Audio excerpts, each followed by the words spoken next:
തൃക്കുലശേഖരപുരം ശ്രീകൃഷ്ണസ്വാമി ക്ഷേത്രത്തിലെ ഭഗവത്ഗീത ഭക്തിയോഗത്തിന് തുടക്കമായി. 3 ദിവസങ്ങളിലായാണ് ഭഗവത്ഗീത ഭക്തിയോഗം നടക്കുന്നത്. ദിവസവും വൈകിട്ട് 6:30 മുതൽ 8:30 വരെ പൂന്താനം ഊട്ടുപുര ഹാളിൽ ശ്രീ രവിശങ്കറിന്റെ ശിഷ്യനും ഇന്റർനാഷണൽ ട്രെയിനറുമായ സജി നിസാൻ ഭക്തിയോഗത്തിന് നേതൃത്വം നൽകും. ഈ മാസം 22 മുതൽ നടക്കുന്ന ശ്രീമദ് ഭാഗവത സപ്താഹ യജ്ഞത്തിൽ KR അനന്തനാരായണ സ്വാമി Chennai യജ്ഞാചാര്യനാകും.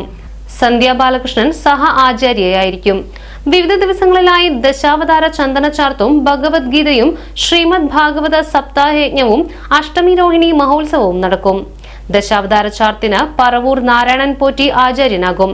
President PK Raveendran, secretary Bipin Balan, convener Emil Kumar, treasurer KG Rajan എന്നിവർ നേതൃത്വം നൽകും.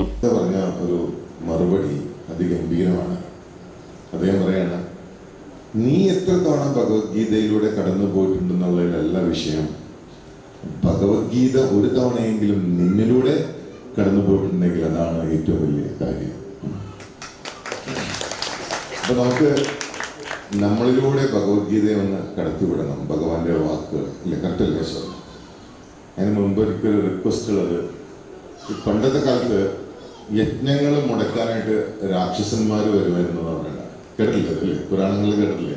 യജ്ഞങ്ങൾ മുടക്കാനായിട്ട് ആരും രാക്ഷസന്മാർ വരും.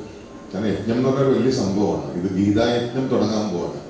അപ്പൊ ഈ യജ്ഞം മുടക്കാനും ഇവിടെ കുറച്ച് രാക്ഷസന്മാർ വരും.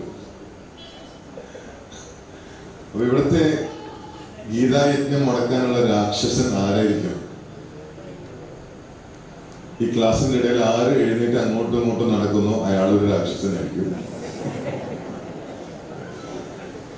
ഈ ക്ലാസ്സിന്റെ ഇടയിൽ ആരുടെയൊക്കെ മൊബൈൽ ഫോൺ ശബ്ദിക്കുന്നുണ്ടോ അയാളൊരു രാക്ഷസനായിരിക്കും.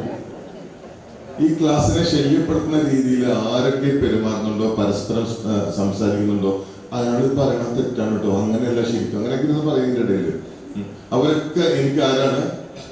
രാക്ഷസനാണ്. അപ്പോ നിങ്ങൾ ആരും ഗീതായജ്ഞം മുടക്കുന്ന രാക്ഷസന്മാരാവരുതെന്നത്